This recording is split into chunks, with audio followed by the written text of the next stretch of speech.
embora existam as regras do que é certo e do que é errado, quando a gente entra na esfera dos nossos sentimentos, tudo fica muito mais complexo. Relação amorosa entre médico e paciente. Eu aposto que você já assistiu Grey's Anatomy e você deve se recordar muito bem daquela série de episódios em que mostra a relação amorosa entre a Izzy Stevens e o Danny Duquette, se eu não estou enganada, é o nome dos personagens. E o que acaba acontecendo? A gente acompanha aí toda a trajetória da Izzy, buscando inclusive burlar a fila de doação de coração, né, para conseguir um coração, um órgão novo, que era o que o amor da vida dela precisava naquele momento. E a gente consegue visualizar durante a série que esse sentimento faz com que ela busque de forma desenfreada, a qualquer custo, buscar pela recuperação da saúde, do amor da vida dela, né? Então, somente aí a gente já consegue perceber os vários impactos que uma relação amorosa pode impactar na vida de um médico. Inclusive, como consequência, ela acabou sendo afastada na série, né?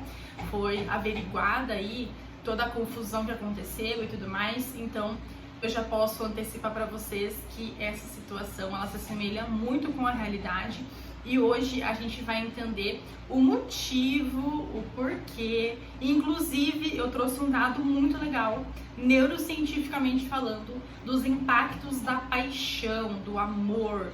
O que será que acontece com o nosso cérebro quando a gente fica apaixonado? Será que a gente fica a mesma pessoa? É isso que a gente vai ver hoje. Bom, pessoal, algumas pessoas entendem que a relação médico-paciente, que a relação amorosa entre médico e paciente é sim antiética. E de onde surge esse entendimento? Bom, em primeiro lugar, nós temos o nosso querido Código de Ética Médica no seu artigo 48. E o artigo 48 diz especificamente o seguinte: o médico é proibido de exercer a sua autoridade de maneira a limitar o direito do paciente de decidir livremente sobre a sua pessoa ou o seu bem-estar. Então, em resumo, esse artigo aqui, ele não diz literalmente, expressamente, que é vedada a relação amorosa entre médico e paciente. Mas o que ele quer dizer, em resumo, é que o paciente ele tem o direito de exercer a sua autonomia enquanto paciente. Ou seja, o médico, durante o exercício da sua profissão, ele tem o dever de informar o paciente sobre tudo o que irá acontecer com ele, sobre o seu tratamento, sobre quais são os riscos, os efeitos colaterais dos procedimentos, enfim, eu já falei muito sobre dever informacional aqui no meu canal, é só você verificar os vídeos anteriores, tá? Eu tenho um específico sobre o termo de consentimento livre esclarecido, em que eu falo o porquê, inclusive, que surgiu o dever de informação do paciente, tá? Então, além do artigo 48 do Código de Ética Médica, que prevê ali, que resguarda o direito à autonomia do paciente, nós temos também o artigo 65. E o artigo 65, ele veda ao médico aproveitar-se de situações decorrentes da relação médico-paciente para obter vantagem física e emocional, financeira e política.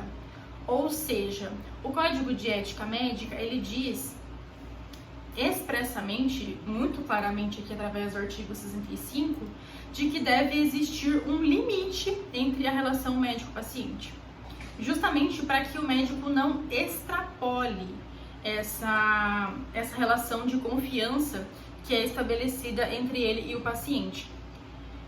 Esses dois artigos, eles estão interligados, por quê? Porque nós sabemos que na relação médico-paciente, o médico, ele assume uma posição superior, uma posição de autoridade. Por quê? Porque o médico possui mais conhecimento técnico do que o paciente. Então, automaticamente, nós temos uma relação que não é igual, né? Ela não é equilibrada 100%. Então, como que a gente faz para equilibrar essa relação? Dever informacional, tá? Mas, de modo geral, a preocupação do Código de Ética Médica aqui, nesse aspecto da relação amorosa, é justamente de que o médico, em virtude de exercer essa posição de autoridade, ele acabe por usar dessa posição em desfavor do paciente. Isso não pode acontecer, tá? Nós temos também um histórico muito grande na qual o médico exerce a figura paternalista, que é exatamente isso que eu contei para vocês, que é uma figura autoritária. Então, até alguns anos atrás, o que o médico falava para nós, a gente abaixava a cabeça e respeitava. Ninguém questionava o médico, né? Entretanto, vale ressaltar que hoje nós já estamos em um cenário completamente diferente. Por quê? Porque o paciente tem muito acesso à informação mesmo. Ele digita no Google, ele vê no Instagram, ele vê no Facebook, ele vê no TikTok, ele vê no YouTube. Qualquer dúvida que ele tiver a respeito da medicina, de um tratamento X, Y ou Z, ele consegue ter acesso. Então, essa democratização da informação, ela é benéfica, por um lado, mas ela também tem alguns aspectos que são negativos, tá? Mas eu não vou entrar no mérito dessa questão aqui. É só para que vocês entendam que por mais que o Código de Ética Médica ainda veja o médico como autoridade nesse sentido, a gente percebe com o passar do tempo que essa autoridade, ela vem sendo questionada muito pelo paciente.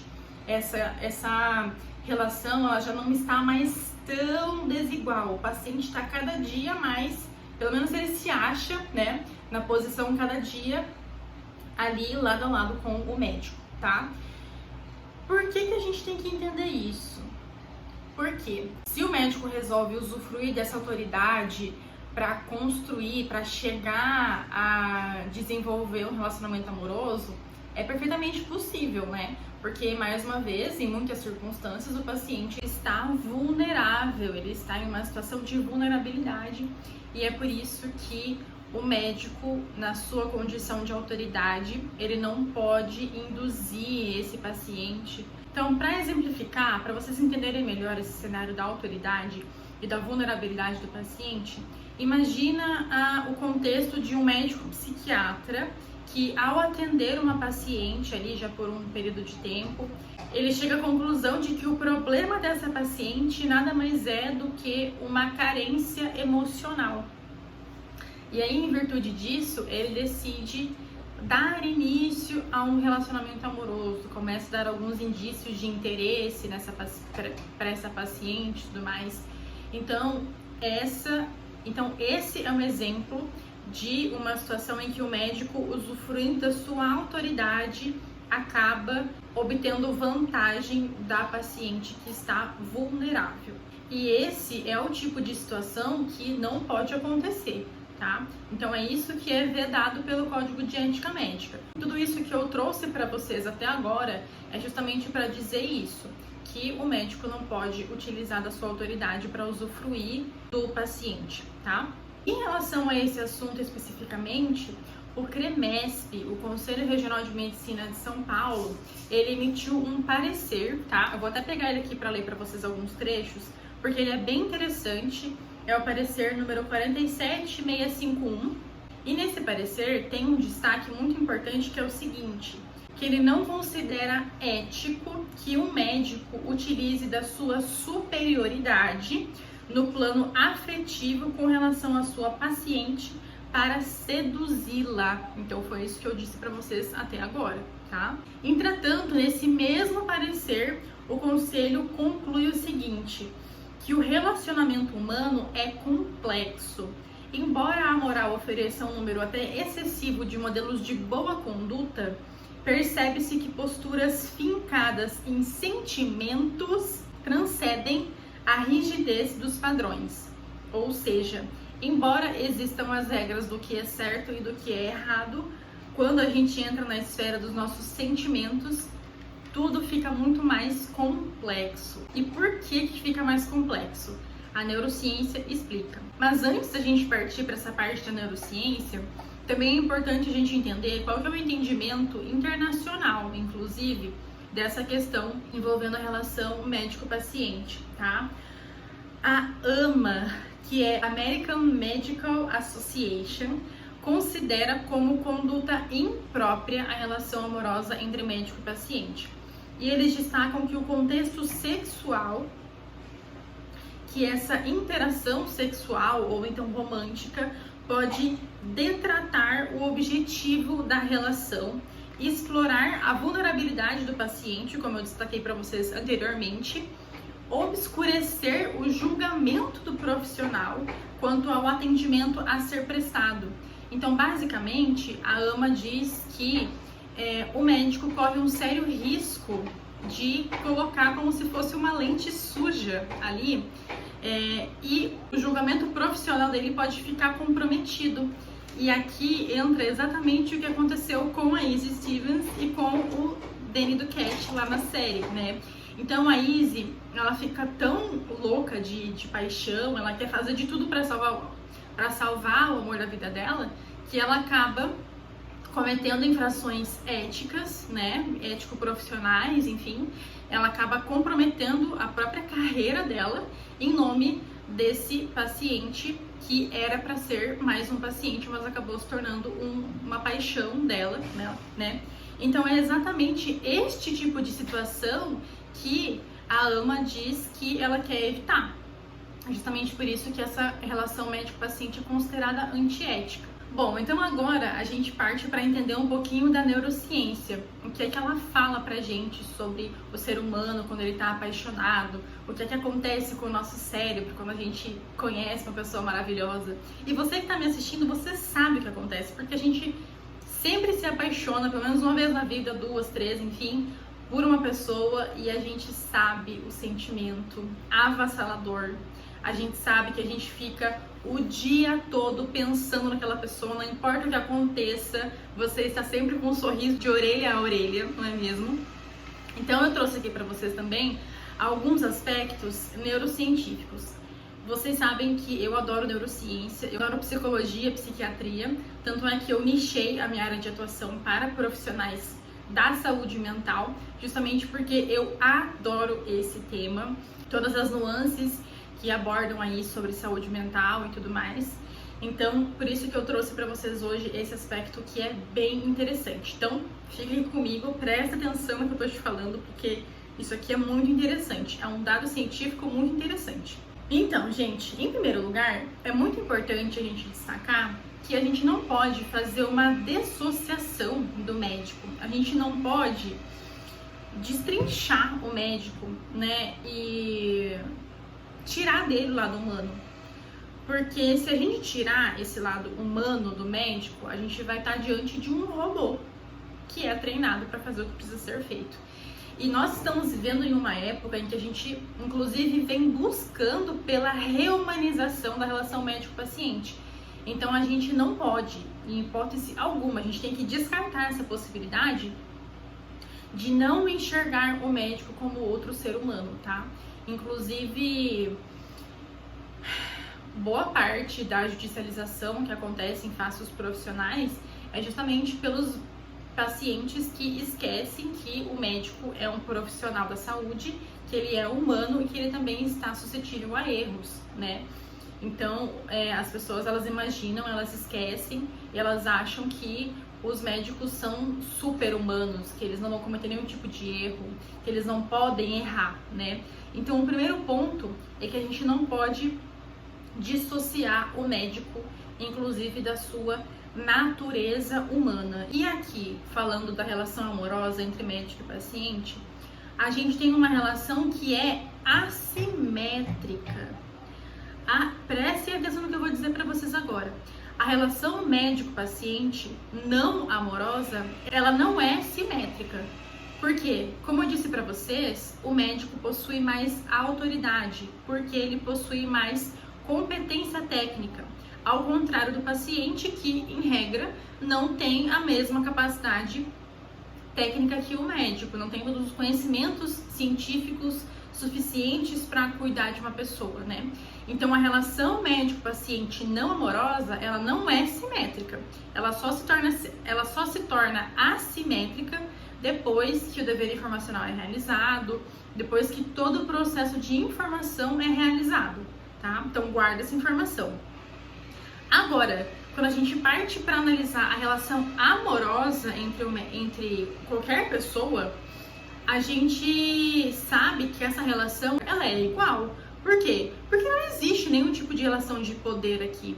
Não existe uma pessoa que é mais autoritária, que é melhor do que a outra. Não, são dois indivíduos que se conhecem, que acabam desenvolvendo um sentimento um pelo outro e não tem nenhum tipo de superioridade ou de inferioridade em relação a um ou a outro, tá? Também é muito importante destacar o motivo pelo qual a gente não pode dissociar o médico da sua natureza humana, porque essas relações que ele constrói com os pacientes, elas também são muitas vezes interpessoais, ou seja, esse relacionamento ele não se encerra quando o médico ou quando o paciente sai do consultório. Muitas vezes essa relação ela se estende para além do consultório, para além das paredes de um hospital. E isso é muito importante para o médico também, porque afinal de contas, gente, o médico ele é um prestador de serviços, né? Já que o Poder Judiciário insiste em aplicar o Código do Consumidor na relação médico-paciente, vamos utilizá-lo a nosso favor. Então, o médico, ele é um prestador de serviços. O paciente, ele é cliente do médico também. Então, essa relação interpessoal, para além do consultório, para além dos hospitais, é muito importante para a marca do médico. Por quê? Porque se ele for uma boa pessoa, automaticamente ele será recomendado para outras pessoas. Porque vocês concordam comigo que nós compramos pessoas. Nós não compramos um produto, aliás, a gente não compra um serviço só porque é um serviço X, só porque quem faz é muito bom. Não, a gente compra a pessoa que fornece aquele serviço. É a mesma coisa com um advogado. Um advogado você contrata quando você se sente confiança, né? Quando você se sente seguro com aquele advogado. Caso contrário, se você olhar para a cara da pessoa e não for para a cara dela, você não vai contratar, né? Então é por isso que é muito importante essas relações interpessoais para o médico, para a própria marca dele, para ele enquanto empresário, é muito importante que essas relações sejam muito frutíferas e, portanto, cultivadas, tá? Então, mais uma vez, a gente não pode achar que o médico é uma pessoa completamente excluída da sociedade, que não tem sentimentos, que não tem as suas opiniões, muito pelo contrário. E agora, por fim, partindo para a análise da neurociência. Bom, pessoal, já foram realizados alguns experimentos, alguns exames de imagem, inclusive, e o que os pesquisadores encontraram, o que eles descobriram, é que a pessoa que está apaixonada, as mesmas áreas cerebrais da pessoa que é apaixonada e de uma pessoa que tem delírio, elas são acionadas nos mesmos lugares. E aí eu trouxe aqui um trecho da pesquisa para vocês, eu posso deixar depois aqui no link da descrição o nome do artigo do qual eu li, e eu trouxe aqui um trecho para que vocês entendam, olha só. Então foram realizados alguns experimentos no qual eles afirmam que do amor à obsessão e delírio seria apenas um passo ao se realizar essa comparação, medindo-se o transportador de serotonina. E ainda foram realizadas tomografias por emissão de pósitons, capaz de medir quais áreas cerebrais estão consumindo mais oxigênio e glicose, portanto mais ativos. E através dessas pesquisas foi então evidenciado que tanto nas pessoas com transtorno obsessivo quanto nas pessoas apaixonadas, o núcleo caudado era hiperativado. O que significa, em resumo, que existe uma possibilidade da existência de uma alteração orgânica mediando esse sentimento, que pode afetar, inclusive, a objetividade do raciocínio do profissional, do médico e, portanto, o seu controle da situação. Então, em resumo, o que eu disse para vocês, que a própria ama é contra, por isso que ela entende que essa relação amorosa ela é antiética, porque existem situações que acontecem no nosso cérebro em virtude desse sentimento que surge, que podem prejudicar o raciocínio clínico, que podem comprometer esse raciocínio que o médico realiza para chegar à conclusão de um diagnóstico, de um prognóstico, de qual é a decisão que ele vai tomar, por exemplo, para fazer alguma coisa muito importante que vai salvar a vida do paciente, por exemplo. Tudo isso se justifica por conta dessas experiências, por conta desses estudos clínicos que nós já temos e que resta aí comprovado de que existem alterações químicas, orgânicas no nosso cérebro. E é exatamente por isso que se é recomendado, então, que essas relações amorosas não aconteçam, tá? Então, se eventualmente você está vivendo uma situação em que o seu paciente se apaixonou por você, ou você se apaixonou pelo paciente, que pode acontecer, a minha recomendação é que você separe as duas coisas, tá? Infelizmente, uma das relações terá que ter fim, ou a relação médico-paciente, ou então a relação amorosa. É perfeitamente possível que você converse com o paciente sobre essa situação e que vocês tomem a decisão que for mais apropriada, tá? E por que também, né? Porque além de ser considerado antiético e consequentemente isso pode te acarretar, você médico, pode acarretar em um processo ético profissional, também existe uma chance de eventualmente o paciente entender que está sendo assediado, que está sendo importunado sexualmente. Então, de qualquer maneira, isso pode acabar acarretando em sérias consequências negativas, tá? Então, é muito importante que vocês separem as duas coisas e priorizem aí o que vai permanecer, a relação médico-paciente, o tratamento em si do paciente, ou então a relação amorosa. Infelizmente, as duas coisas não podem andar no mesmo sentido, no mesmo caminho, porque podem acabar trazendo prejuízos e consequências negativas tanto para o paciente quanto para o médico. E esse foi o vídeo de hoje, gente. Eu espero que vocês tenham gostado. Esse é um assunto muito polêmico, é muito importante que vocês tenham em mente que qualquer dúvida que vocês tiverem em relação a esses conflitos, inclusive bioéticos, é importante que vocês tenham um advogado para acompanhar vocês, um advogado que realmente vai te socorrer, que você possa ligar em qualquer situação para te auxiliar nessas situações um pouco mais complexas. Um beijo e até a próxima semana.